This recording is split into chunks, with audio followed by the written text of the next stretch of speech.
যে জানোয়ারের গলায় তুমি ছুরি চালাবে, কিন্তু এটা আসলে ছুরিটা চলবে তোমার গলায়। এই জন্যই একটা শর্ত লাগাইছেন যে কোরবানি খুশি খুশি হওয়া চাই। যে পদোন্নতির সুযোগ দিছে,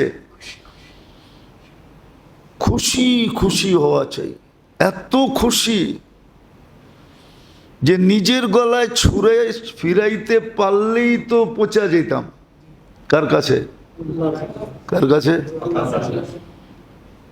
মতলুবের কাছে পচা যেতাম। মতলুব বুঝেন? যেটা আমার উদ্দেশ্য, যাকে পাওয়া একান্ত উদ্দেশ্য, আল্লাহ পাওয়া।